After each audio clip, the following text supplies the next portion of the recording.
Hello and welcome back to the Wealth Equation Podcast. I'm your host, Maurice L. Wilson, kicking off a first ever live broadcast for the Wealth Equation. So please excuse any amateur hour on my part as I enter a bold new world of social media content.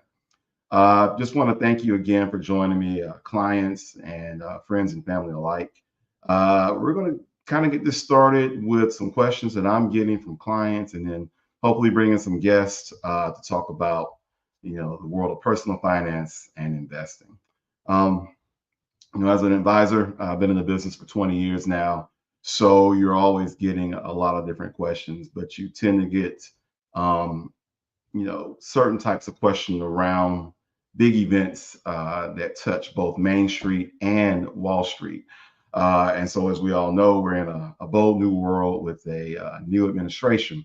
So, I'm getting a lot of questions now about what should I do with my money that are centered around the fear of just everything, you know, blowing up. You're having a challenging of institutional norms and things of that nature. One thing that always helps me, really going back to my first financial crisis as an advisor, is to be a student of history.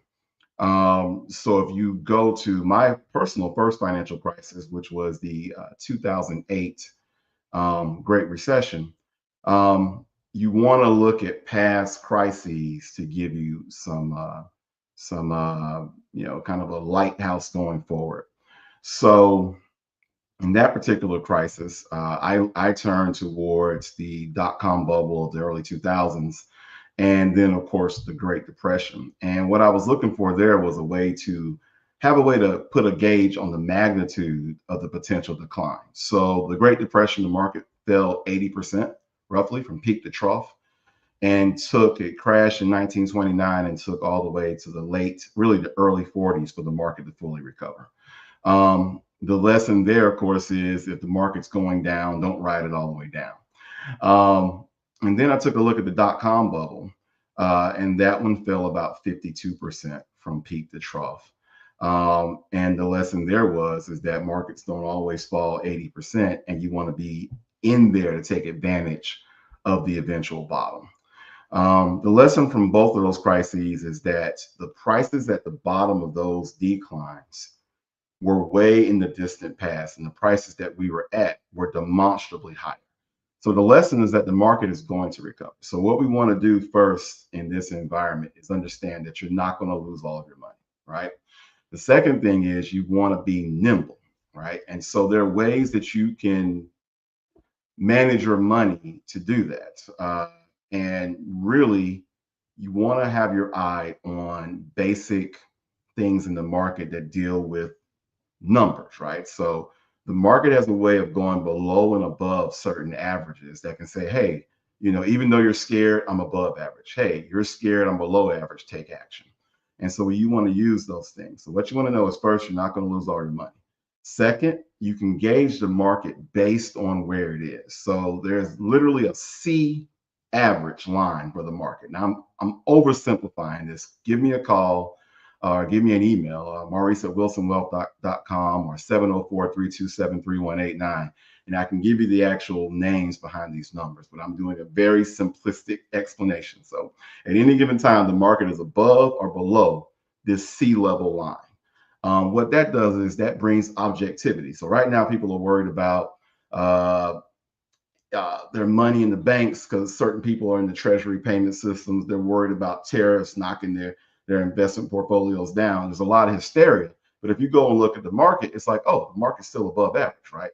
So what does that mean? That means there's a lot of headline news, but in terms of the impacts of the market, it's been very minimal. In fact, for all of the hysteria this year, the market is still up roughly 2%. So you want to know where you are in the market based on that historical average. The third thing is you want to play the market for the opportunities it's going to give you. So everywhere I've ever gone to school, and I went to several historically Black colleges, those areas in which that surrounded the schools I went to eventually became gentrification zones. Most notably, the area around Tennessee State University. Any of my TSU alums, you know what I'm talking about. Every area that we would walk through, the dangerous neighborhoods, the shady parts of town, are now high rent district. And so every year we go back to homecoming and people are like, hey, I wish I would have bought the house when I was here in the 90s, right? Well, the market gives you that type of opportunity during all of these crises. So the last time we had trade war related market sell offs, the market fell about 19%. People who had cash on the sidelines could take advantage of that decline, and that gave them some really good returns. So you want to be able to position your portfolio to take advantage of those market declines. So while everybody's running around and getting scared, you want to make sure that you are positioning your portfolio for doing that. So to do that, you need to have certain skill sets or a shepherd, if you will, a guide to show you how to position your portfolio. There's about 3 different tools you can use. I'm not going to get into that in this particular podcast. But if you give me a call or shoot me an email, I'm happy to show them to you and show you how it applies to your portfolio. So where are we going with all that, Maurice? Well, I'm typically getting, Maurice, should I take my money out of the stock market? The answer is going to be no, right? The market's up roughly 2%. There are different areas of the market that are up even more. Overseas markets are up even more. And so, no, if you've got long-term goals, you can't make short-term moves. You got to be smart with your money. The part of being smart with your money is being able to, one, take a look at history, see what's happened before in market declines. Even with this particular administration, look at the last time this administration was in office and how the market responded to various administrative policies, and just use that as a framework. History is not going to repeat itself identically, but you can kind of look for the rhythms. So one, look to the past. Two, take a look at the actual market. Don't the news is always built to get you in a not a panic, and I'm pro media, but it's built to entice you. So let me give you an example. If the financial media just said, hey, the market's up today, and then when it's down, hey, the market's down today, well, that's not going to get anybody to tune back in the next day. So the media's job, just for anybody that watches sports, you've got a guy calling the game and a guy doing color commentary. The financial media has to do both at all times. Otherwise, nobody's watching, because it can be very dry to say the market's up 1%, down 1%. So they're going to give you a story. And the story typically is they're trying to explain to you why the market's up and why the market's down. Nobody really knows why the market goes up and why it goes down on any given day. So, for example, tariffs are still in play, but they are not impacting the market like they did on Monday, right? And so, why is that? Is because they're still 25 days into the future. Nothing's really been resolved, but for some reason, the market's moved on. Now, a lot of that is because the market has a way of looking past what's happening on the front line and looking to the next story. They call that discounting. Don't worry about what it means. Just know that the market is rarely looking at the same thing you're looking at. It's typically looking further into the future. The problem is we don't know what the market sees. So when you're looking at the financial media, don't let it sway you. You want to look at the actual charts. You want to look at to see if the market's above that C line or below that C line, and then let that inform your decision. And then thirdly, hey, no matter who is in office, no matter what's going on, no matter what anybody tells you, the market goes in a cycle.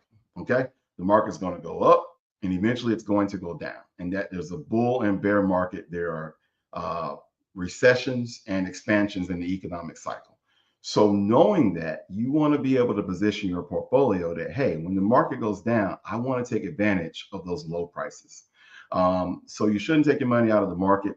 You need to keep an eye on the future, watch where the market's going, and be ready to take advantage of opportunities. Another question I'm getting now is, should I put my money in foreign currency? There's nothing wrong with foreign currency. I will say that foreign exchange trading, or what they call Forex, can be very complex and can get you in a state of whiplash if you don't know what you're doing. But putting that aside, keep in mind you rarely hear somebody say, I retired off Forex trading. You rarely hear somebody say, I built my wealth off of Forex trading. And what I'm getting at is Forex trading and foreign exchanges and foreign currencies are nice for Wall Street because they make money and they sound sexy, but it takes you away from core investments, right? So I don't like to do a lot of things that take me away from my core investments. What are core investments? Core investments are investments where, hey, um, 10 years from now, if you wish you would have bought this particular stock, that's a core investment. So what do you mean, Maurice? What I typically tell clients, and I have clients in my neighborhood, we're going to have a conversation today. You're going to come by my house. We're going to talk about your portfolio, what have you. Now, when we break from this meeting, we may go get something to eat. Now, I'm no longer eating a lot of fast food anymore, even though it may not look like it.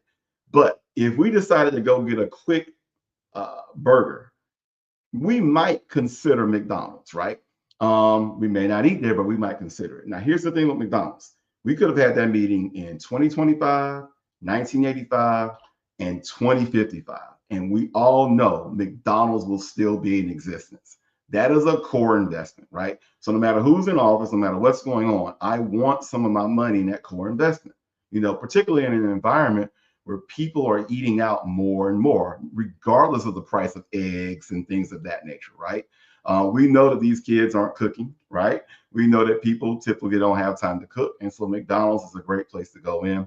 And McDonald's has this great ability to alter their menu to whatever's going on in the public arena, right? They do salad sometimes. They'll throw that McRib out. They got the value meal. They can hop on these movies and do promos. McDonald's is a juggernaut, right? That's a core investment.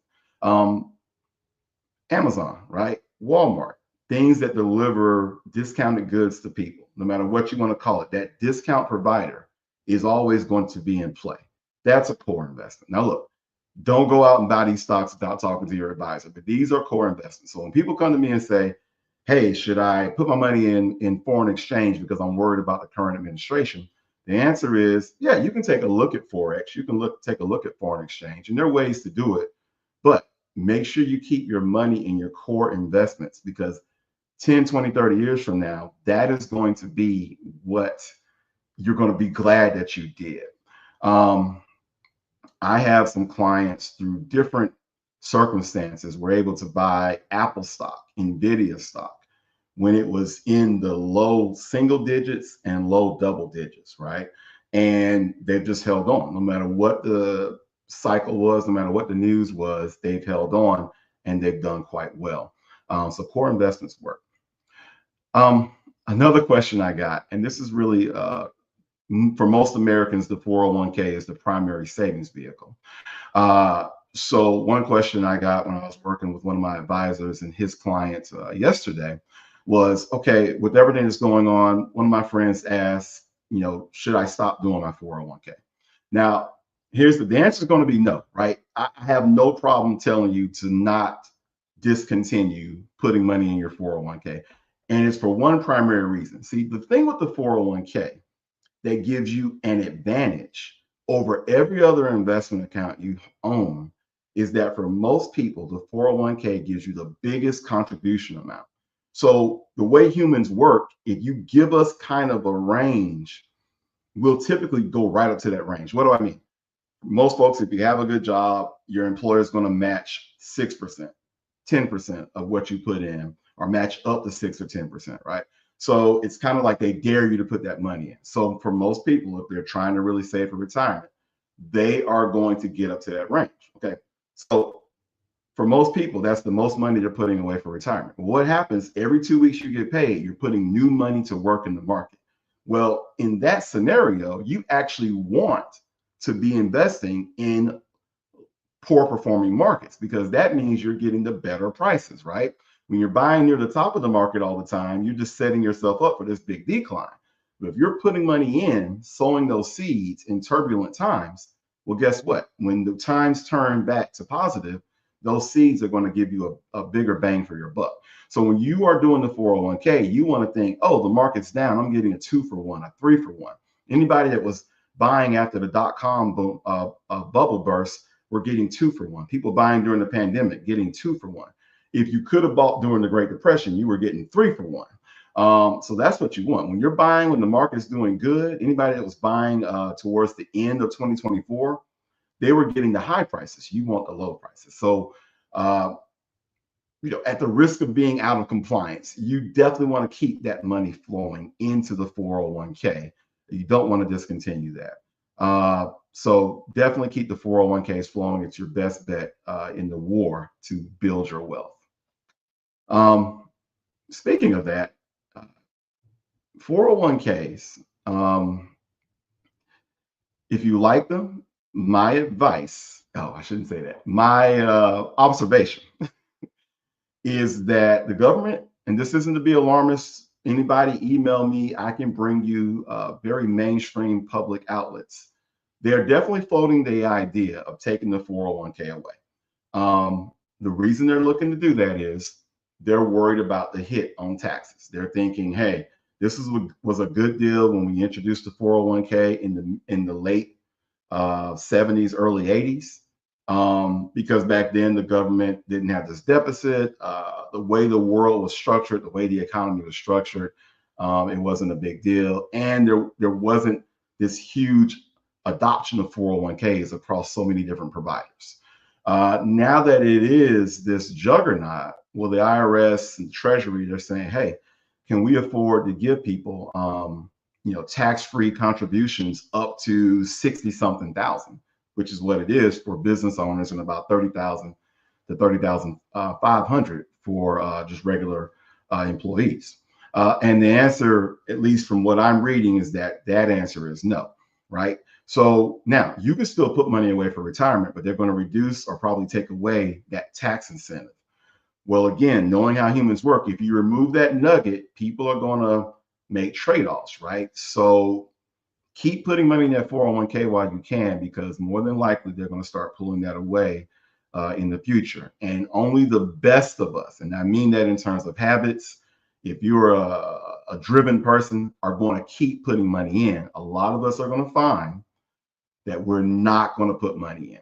And people who think that's a negative comment, remember, one of the main reasons getting a house is so helpful in wealth building is that it forces you to put money in something that you can sell and get money out of later. For most people, the house and the 401k are the only places they're saving money of any material amount. Most of the money in the bank is already spoken for. So when you think about it, how much wealth do you have outside of your 401k and your house? For most people, the answer is little to none. So the 401k is definitely in the crosshairs. You can definitely write to your congressman for what it's worth to kind of keep it, but I do think in about a decade, the 401k is gone. Take it for what it's worth. But speaking of 401k and savings and things of that nature, one thing I would definitely, if you go to my site, it's there. So it's not like I haven't said this before. But there are other ways to build wealth that aren't as tax intensive as the 401k. So I'm a big proponent of the Roth 401k because you're looking to build this large amount of wealth on the back end, right? So you're putting a little money in and taking out a lot of money on the back end. Well, where would you want to pay your taxes, on the front end or on the back end, right? So if I'm putting in 10,000 a year over 10 years, right? 100,000 in, and I'm trying to take out $500,000. Well, I want to pay my taxes on the front end. I don't want to pay taxes on the back end. And that's what 401k set you up for. The Roth 401k works in reverse. You pay the taxes on the front end and no taxes on the back end. So for those reasons, I'm a proponent of the Roth 401k. And if you talk to any CPA tax professional, they will tell you, like, look, even though it doesn't feel like it, taxes are lower today than what they may be in the future. So consider looking at that Roth 401k as we go through this great realignment here with the economy and new administration and things of that nature. Now, if you don't have either, if you don't have a Roth, you don't have a traditional 401k, don't be discouraged. There is something called a regular investment account, an individual investment account, or if you want to open one up with your spouse or partner, a joint investment account. Now, the advantage there is people don't know this, but your money is still going to grow tax deferred. That's kind of the secret sauce or secret of regular investment accounts. And what do I mean? If you put $10,000 into your favorite stock, as long as you don't sell it, there are no taxes while it's growing. So if you put 10,000 into, I'm just going to use, let's go with Nvidia. That's everybody's favorite stock. You put 10,000 into Nvidia today, it grows to 100,000. You don't pay any taxes on that growth. You will pay taxes if they pay out dividends, but typically high growing stocks don't pay out a lot of dividends. Those are typically for utility companies and companies that are that aren't growing as fast anymore, because dividends are earnings. So you don't want to, you aren't worried about that with growth stocks. So that 10,000 is growing at 100,000, and there hasn't been a dime taxed on it yet, right? Now, when you do sell it, the taxes are going to be at the capital gains rate. The capital gains rate is way lower than the regular rate, which is what you pay in your 401k, which is the income tax rate. Most people, when they complain about taxes, they're not complaining about capital gains taxes. They're complaining about income taxes, right? So capital gains taxes typically range from 15 to 20, 25%, depending on what your bracket is and things of that nature. So even if you don't have the 401k or the Roth 401k, there's still investments out there for you. So this kind of put a summary on some of what we talked about. Definitely stay invested. Definitely take a look back on what's happened in past market cycles when we've had fear. Definitely use a way to look at the markets that quiets out the noise, right? The headlines are there to make you feel a way. They're clickbait, right? I mean, it's not nefarious. They gotta make you click. People forget. There's all this talk about mainstream media, conservative media, liberal media. Look, media is media. I can guarantee you, whether it's liberal, conservative, central, mainstream, far this, far that, there's something up the top called a headline. And they had headlines back in the 1600s, and they have them today. That headline is designed to get you to click, right? To open. That headline has always been there, right? So because that headline's there, they're appealing to your emotions. People make decisions based on emotions, right? So you need a way to quiet those emotions down. The way you do that is by looking at charts, and charts don't have to be overly complicated, but on those charts, there's literally a average line for the market. If it's above that line, good to go. Below that line, time to make some moves, time to talk to somebody, right? Use that to gauge where we are in the market. And then finally, not finally, one other thing we talked about is make sure you're investing in a way that has money in the sidelines ready to take advantage of market declines. Money, buy low, sell high is the way you make money in the market. Sometimes you don't even have to pick the right stock. You just got to get the right price. And the right prices are always when these markets are falling off a cliff. One I think about all the time is Cheesecake Factory. Cheesecake Factory in the 08 decline got just blown away. I think it dropped to like $4 a share. I know that because I sat there and watched it. And so I didn't take advantage of it. You check on Cheesecake Factory today, it's way above 4. It's probably split 3 or 4 different times, and we're off to the races. But let's use a recent example. I think last year, CrowdStrike. Remember CrowdStrike shut down? There was something with CrowdStrike and Microsoft, and the airline shut down, and it was a big outage in the first part of the day. Now we went in and bought it for everybody in our client base. And I had clients saying, "Hey, I would have waited for it to go lower or whatnot." You don't know if it's going to go lower. So we knew based on just history about how far a stock would normally fall before it, goes up. It doesn't always go down 50%. So we felt confident. And today, CrowdStrike is trading around 400. I think it dropped to like 250 that day from maybe 350. And it's been a good investment. But here's the thing. We never took a look at CrowdStrike before that, but it was the right price, right? So right prices typically are when they fall off a cliff. Now, that's not a recommendation to go out and just pick anything that falls off a cliff, because there are some doozies that have not recovered.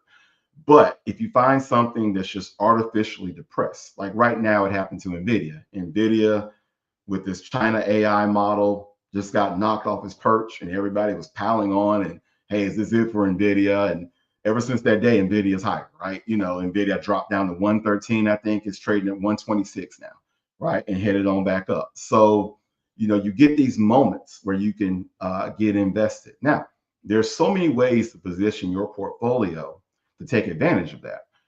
That's where you want to bring in a professional to help you with that. And you can do it in your retirement account and outside of your retirement account. And then again, switching over to 401k, make sure that you are staying invested in that, because that's going to give you the ability to buy consistently in the market. And if you're worried about the market, that's the best time to be invested in a 401k, because all your money's coming in new and take advantage of those lower prices. So those are some of the things that we've talked about to this point. And definitely thank you for sticking around and listening to this. We try not to overtalk you, but I feel like sometimes people get a lot of the soundbite information when it comes to the markets. And sometimes you need a deep dive to really be effective. So I don't think we have anybody in the room right now. So I may open it up to some guests. There we go. All right. Mr. Tyran, how you doing? Hey, I'm doing all right there, good sir. How are you doing today? Great. And Kimmy is here. All right. Hi. All right. So, hey. So both Tyran Cosby and Kimmy Walker, two of my close colleagues. I guess I'll let them introduce themselves if they like, but I will say this before they get started. Tyran is definitely my options guru. And Tyran has helped me to expand some of my skill set with my clients. So I definitely am glad he's here. And then Kimmy is the reason I'm even doing a podcast. So definitely been with me for a while, and definitely lives by the phrase early accountability. So yeah, thanks for joining, guys. Thank you for joining. Man, I appreciate you for having me. Mm-hmm. Yeah, okay. Yeah, I'm happy to be here too. Yeah, I'll let the ladies go first on the introduction. Okay. Well, my name is Kimmy Walker. I am very happy to be here. So yes, I love all things podcasts. So I am a school psychologist. I am a wellness coach and an accountability coach, and the host of the Early Accountability Podcast, where we turn dreamers into doers. And yes, I'm actually here with Maurice and Tyran, which are two people who kind of were the pioneers of the Early Accountability Agency side, as far as letting us or myself help them launch podcasts after they were guests on my show. So I'm excited to be here. I'm excited to pay it forward. And yeah, so, I'm all about wellness. So yes, I'm definitely excited about this talk on financial wellness and how to kind of navigate this in the early stages of the new year, getting started. What are, making sure we're mindful about what we're doing or what things that we can look into and make informed decisions about when it comes to our own personal wealth or portfolio. Yep. Awesome. Hey, I'll just say this. Hey, Kimmy is as advertised. If you work with Kimmy, you will get something done. You will get something done. Who goes on that one? If anything, I'm Tyran Cosby. I'm a 20-year Marine Corps retiree, been retired since 2013. So kind of just been kicked back and enjoying the retired life. I have put my hands in many of things, but nothing beats being retired. So I like to stand on this side of the fence these days. Maurice say I am his option guru, but the thing Maurice don't understand is, well, he's my everything guru. Anytime I have a question, I'm blowing his phone up. So I appreciate you having me on as a guest, man. And anytime I can always share any type of knowledge, which I'm always getting. Definitely. No, and I appreciate you, because I have had brushes with options investing, but you both really are. You're the I'll just short story. When you get old, you got stories, right? So when I came out of college, right, back in the early 2000s, it was all about, I'm gonna start a business, but I gotta have a business plan, and they would sell you that business plan CD. I forgot what it was called. Yeah. And so everybody had a business plan. Today, people know you don't need that. You can just go, right? I mean, you should have something, and that's what I like about you two is like, hey, let's just go. And one thing Joel Osteen said, and I know Joel Osteen can Some people like him, some people don't. I'm not even here to say that. But he said one great thing. He said, I don't have the record playing in my head that says I can't do it. Other people do. And so you guys don't have that record. You don't even talk, like you never talk about what we can't do. It's not even that you preach it. It's just, we just do. It's like next. So both of you have definitely had that impact, because I know what options are, but I was never going to do it. And then Tyran just kept, hey, you go, don't. So I said, okay.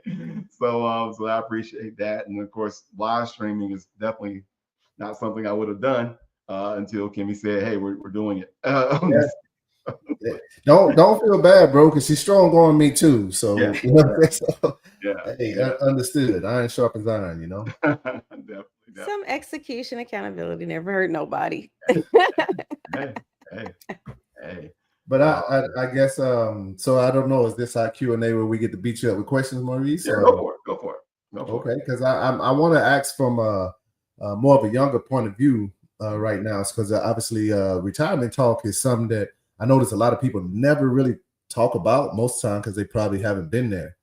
I know in my household is pretty big. So as I'm gonna say about a 20-year-old, 23-year-old working jobs, I don't know much about the Vanguards and the different things that they should be investing in. But in your opinion of dealing with this every day as a young, people with not too much money but enough to invest, what would be the direction you would try to point them to, if you could point them to a direction? All right, so basically a young person getting started for the first time in investing, basically. Is that what we're saying? Essentially, yeah. And they're trying to build. And I guess the purpose of it would be to be trying to build up a retirement type of fund, versus just make something to blow on the weekends. We're talking real retirement type of money. Yeah, definitely. So one thing I'll say, so right now everybody's focused on about the same 7 stocks, right? They call them the Magnificent Seven. So we're talking NVIDIA, Facebook, or Meta, Microsoft, Google, Amazon, Netflix, so what have you. If you look at any economic cycle, and this is where, we're looking at the past, right? So the Nifty 50, right, from the 60s, or you can look to the Gilded Age, the Great Depression. There's no, Standard Oil, all the big companies, they rarely are the same companies that lead the next cycle. So what I'm getting at is you definitely want to put some money with the companies that are leading today, but you want to have an eye out for the new companies that are leading tomorrow. So that's what I will be doing. The great thing about being a young investor is that you can take chances with your capital that someone that's more established can't. And right now, without saying, hey, go do this, quantum computing is probably where I would be looking, right? Because quantum computing is definitely coming. And there are already stocks out there. There's about 4 I can think of right now. The NVIDIA CEO tried to tank them, but it's great because the prices got lower, right? Yeah, so I would definitely go ahead. I always like to ride the wave. If there's a wave, hey, let me get on those Mag 7s. There's so many different ways you can do it. But then I'm keeping my eye on quantum. Sustainability is not going anywhere. So this is a good time to look at sustainability because it's on sale right now. But sustainability is an inevitability. It's not a choice. And you can look at that. Just step on any auto dealership has sustainability on the parking lot, right? So that's not going anywhere. And then finally, I'm definitely going where my demographic is going. So the boomers drove certain trends.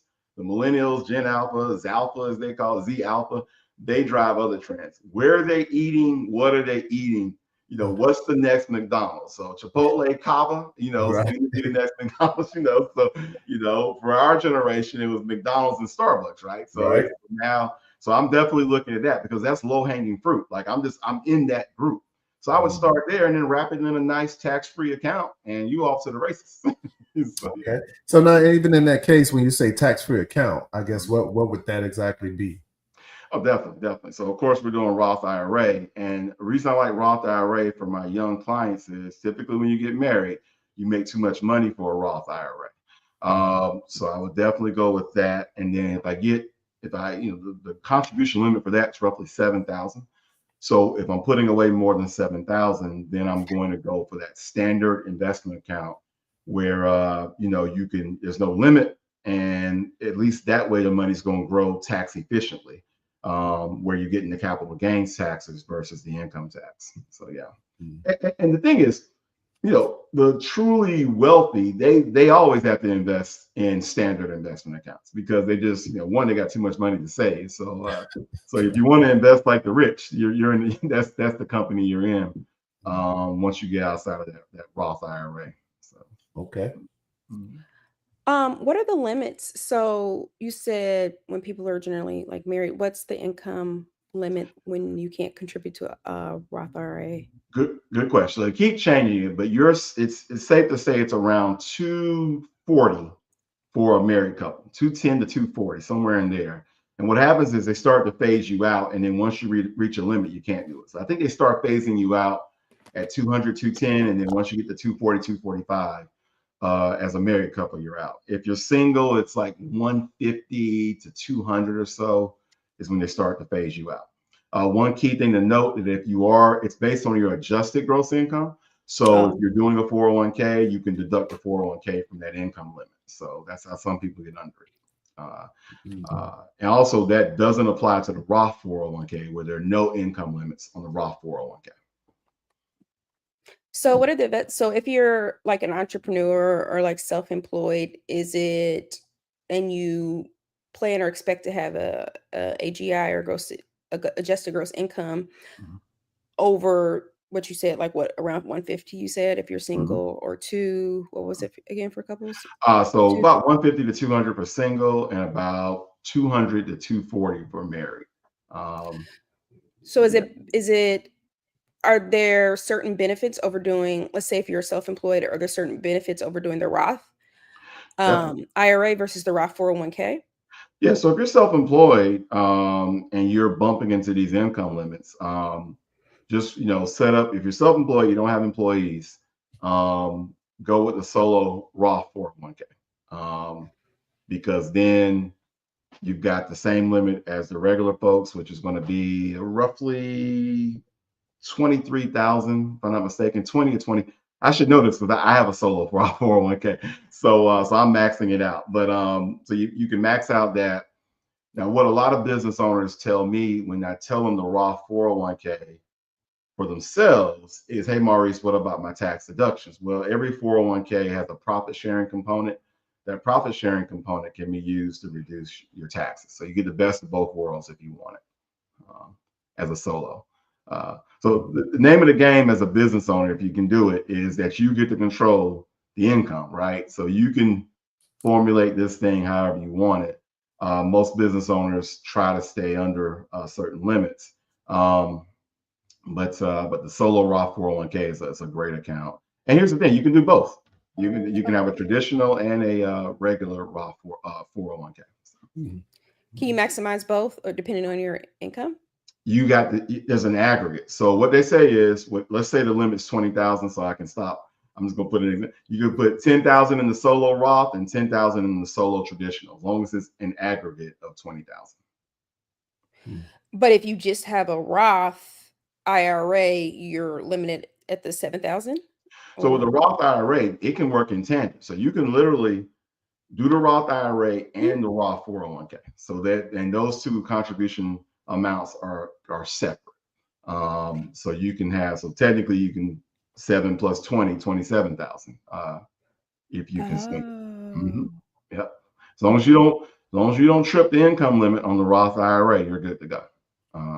So a lot of flexibility.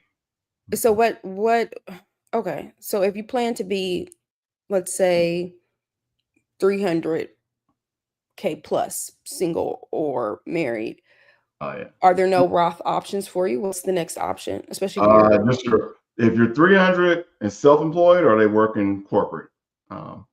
Self-employed. Self-employed, yeah, you can set up your own 401k.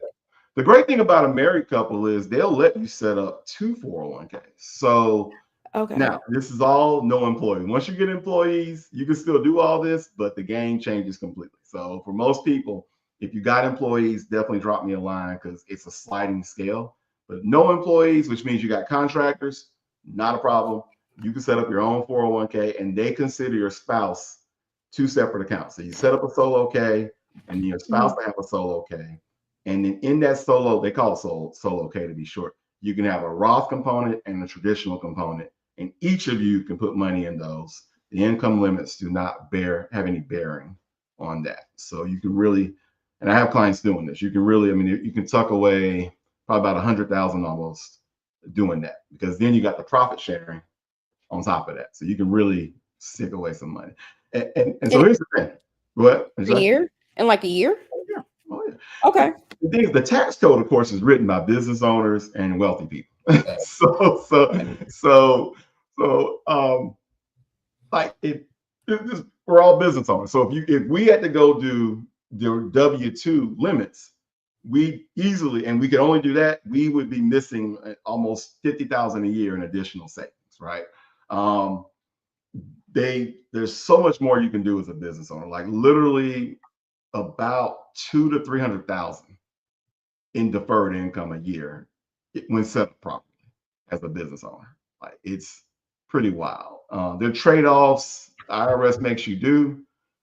Now, the reason they do it, to be totally fair, because people are going to say, oh, the rich get richer.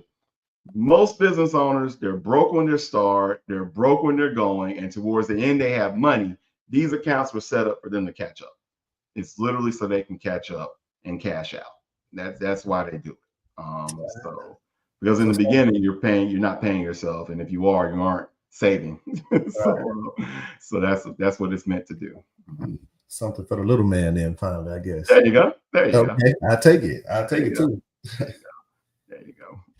Okay. I guess for when you look at, so what are some things, whether you're self-employed or not self-employed, is there a balance, or is there a certain guideline of how much you should be like investing or putting like in retirement?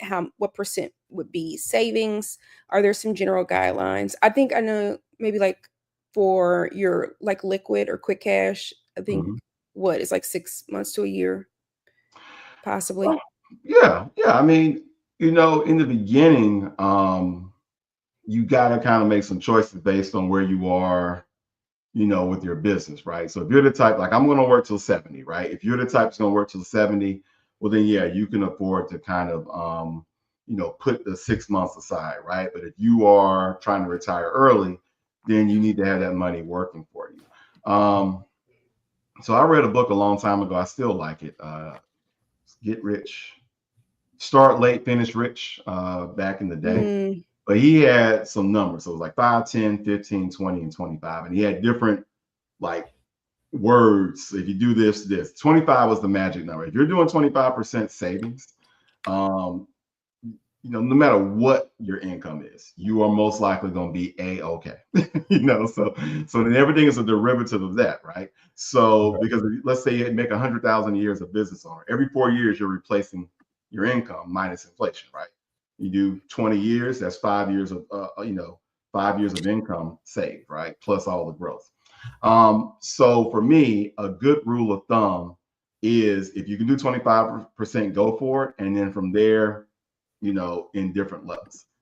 What you can't do is zero, because what you'll find over time is if you don't do anything, you lose that time. You lose that time. So don't do zero, but if you can, at a minimum, do 5, and if you're looking for a high water mark, 25%. That's how you know you're doing good. And then for people who do more, hey, God bless you. But you're a super saver. Super savers are just a different breed. They're just a different breed. I've met them. They're just a different breed. So for most people, 25% is going to be sufficient. 5% is a good minimum. And so, that's what I would do. I mean, the more, the better. It's really, it's just really, I'm kind of not giving you an exact answer beyond that, because really, as I move down the line, the more, the better is the answer. Okay. Yeah. And let me just say this. Okay. Income hides problems. So if you're a successful business owner, definitely be putting money aside, because business owners tend to think they're always going to have the same money coming in, and things change. A perfect example is going to be, if I had to think of something, that's it would be anybody associated with things that AI has taken out already. So I can't think of it right now, but there are certain things that have just been knocked out by AI already. Yeah, editors. Now you can editors. Yeah, you can replace.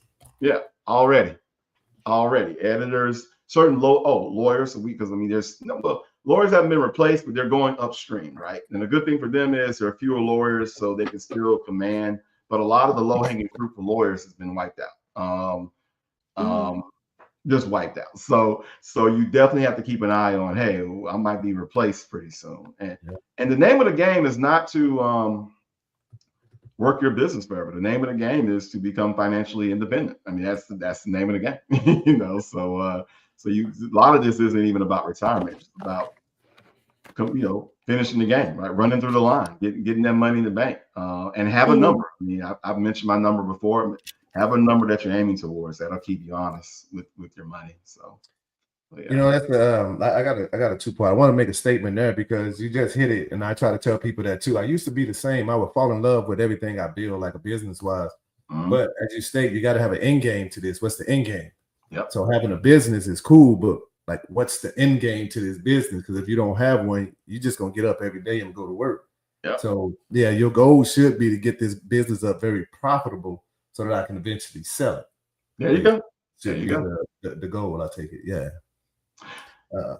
Yeah. We're in the process right now of actually doing that. We're looking to kind of buy out another advisor's business, and it's cool to see. It's a good handoff. Hopefully we go through with it. And I mean, he's exiting on his own terms. Right. And so, I mean, it's like, and it's weird because you get to see, okay, here's a guy that looks like me. He's easily 3 decades older, and he's wrapping it up, because when you're in it, all you can see is like, all right, next client, this. But I mean, there's other things that can be done. And I guess you know that, because that's why you like retiring. Yeah. You know, that's one of the things. I never thought I would be here, to be honest with you, man. I never really did. But financial literacy, and most importantly, having a wife that also has a great career, it helps a lot. But the things that I learned is just what you're saying, man. It's like everything you're saying. Like, I wish you was talking right now, and I was like 18 or 19, and somebody made me sit down and listen to you, because everything that you're saying right now, if there's like my kids, I make them listen to you. You know what I'm saying? I'm like, hey man, I don't give a dang. Listen to him, because he's going to tell you stuff that I don't know on the financial side. I can only tell you what I've learned through trial and error, but this dude, well, it's kind of his backbone. So everything you're saying now is just hands down 100%, man. And I just think that needs to be, they need to put some respect on your name, you know what I'm saying? Yeah. No, I appreciate it, man. Hey, I need that encouragement. Keep going, Reese, because someday. Keep going. But on the real, I got a question here, and it says, the question is, when you're counting gross income, does VA disability money count against you if it's not taxed? So I know most of the time we're told that a lot of our VA stuff shouldn't be taxed. So I guess that's his question. Yeah. So we're going to get into the whole concept of earned income. So I would imagine that they're not going to count the disability income against the contribution limits, but I would need to look that up. But it should be earned income that they're counting. Okay. So but this is a good question. I've never had that question before, so that's a good question. Okay. so I will get back to them on that, but I always know it's typically the earned income that they're looking at. So okay, that's a 2-part question. So I also said, now this is I know you can't give anything, but if you just vaguely had an answer for this, it says, how can I invest $90K a year as a single person? Yeah, definitely. So $90K a year, not knowing their income. We're going to go back to some of the broad things, right? So let's get as much of that into a tax-free bucket as possible. And then if not, if we can't qualify for those, because if you got $90K, I'm assuming, you're not investing 100% of your salary. So your salary maybe is, $180. Or maybe you have a great business. So after that, we want to look for tax efficient investment vehicles. And then with that type of cash flow, you want to definitely take advantage of margin accounts, right? Because you're going to be able to unlock the full potential of that money. And so those are the buckets, and then the investments with that type of cash flow. I mean, we're talking almost $1 million every 10 years. You want to build an investment in broad categories. So first thing, you want to lock down what the market. Hold on, Maurice. Go back. I can't let you run past that. You said $1 million every 10 years. Come on, yeah, break that math down. Yeah. I can't run past show that, bro. your work. You got to show your work on that one. Which one, the million or the 90? Well, okay, so 90,000 times 10 years, you're saying is should be almost $1 million. Mm-hmm. Oh, okay. Because by the time you're finished in 10 years, unless you're just throwing the money out the back door, if you're in the right account, so all of our accounts at one particular broker, you get a return from they pay you 3-4% on your cash, no matter what, right? And it just fluctuates based on what the Federal Reserve's doing. So, rule of 72, divide 72 by your rate of return, your money doubles in that period. So, 72 divided by 3 is what, 14? So I think that's right, 14, 15, 17. I don't know. Check my math. But anyway, you're going to have a return. Let's put it like that. So while the money's sitting, waiting to be invested, you'll get to it. Like, you'd have to throw it out.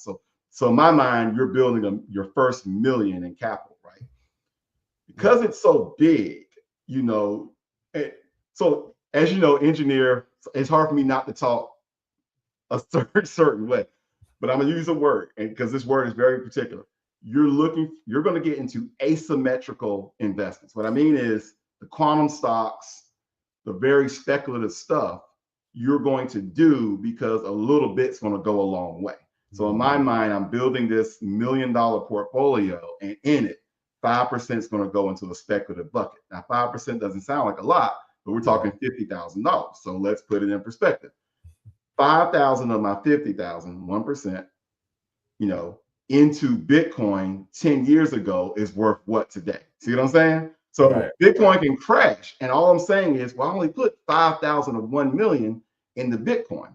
Now, one thing that this is where working with an advisor helps, because I instantly jump down the line to what you're building. So you tell me 90K, I'm seeing it in my head, right? So if you're doing that, I'm taking advantage of the speculative stuff. Quantum stocks, Bitcoin, whatever's coming down the line, sustainability. I'm going to lock down the market, right? Whatever the market's giving me, I'm going to lock that down with a certain amount of money.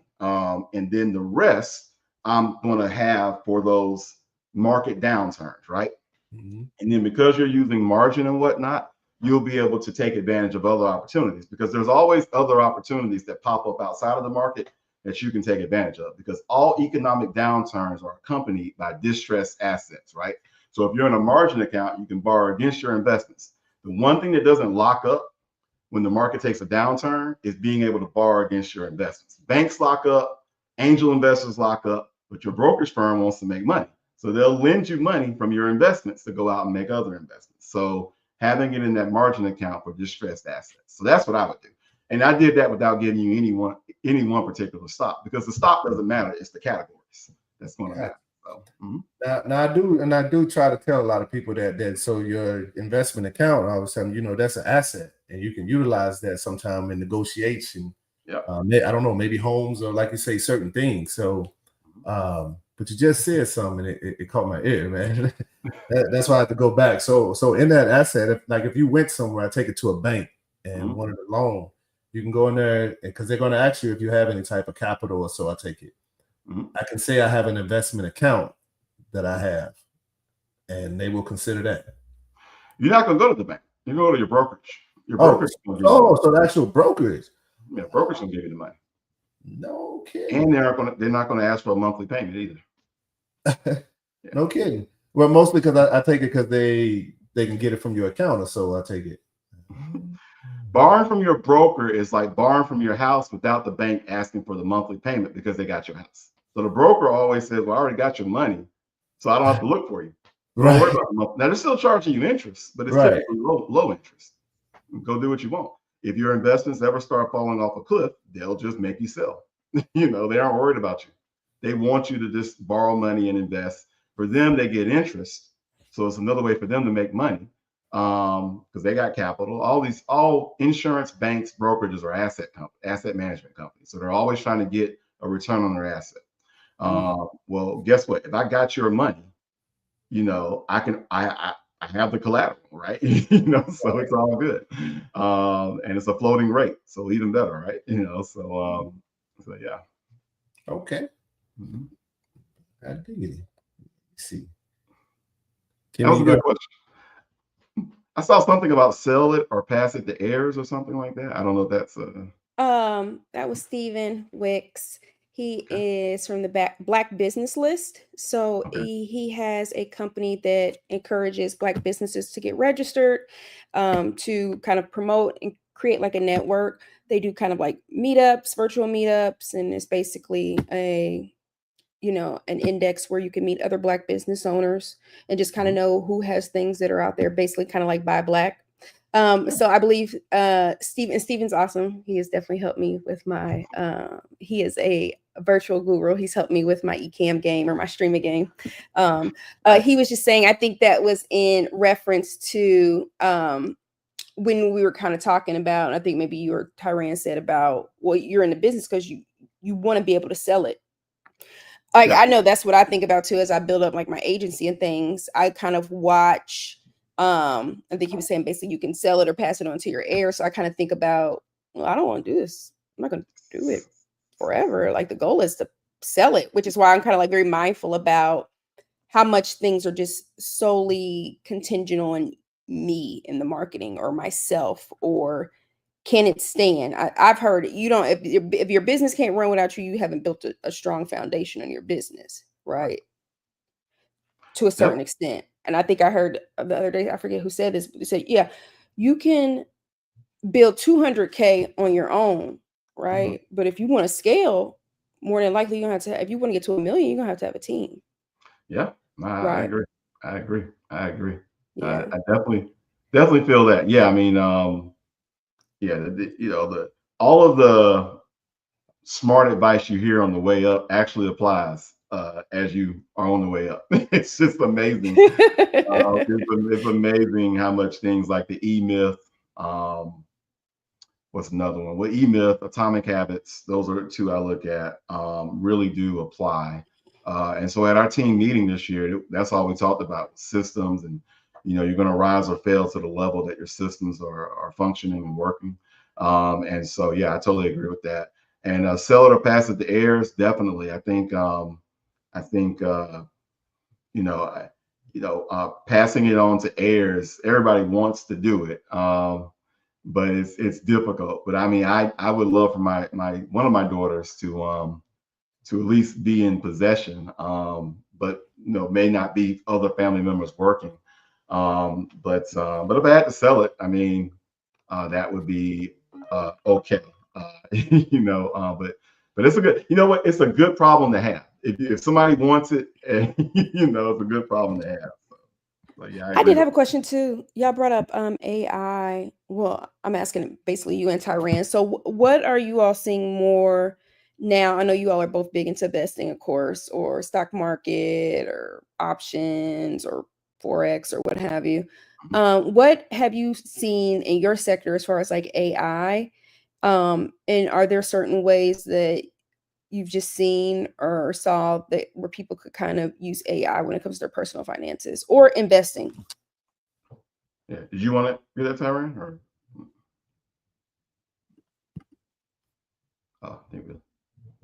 because you'll wrap it up at either way. Oh no, am I muted there, Kim? You're muted. Okay. Repeat what you said. I was going to say, well, I know with me, it's AI is a big thing because it's in everything. It's in absolutely everything. And I know coming here in the next few years, probably in the next few months, a lot of the computers are coming with standard AI built in. So I think that's why it's that big thing with the AI and the quantum. So me, I'm still big on it because I feel like we ain't even touched even the surface of AI. So I feel like AI is definitely a big thing to me.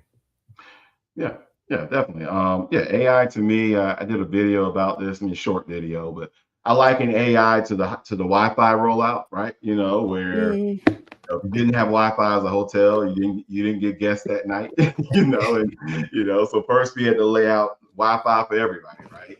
And once everybody had Wi-Fi or high-speed internet, then we could do the applications on top. You can't dial up Netflix, right? You can't AOL Live.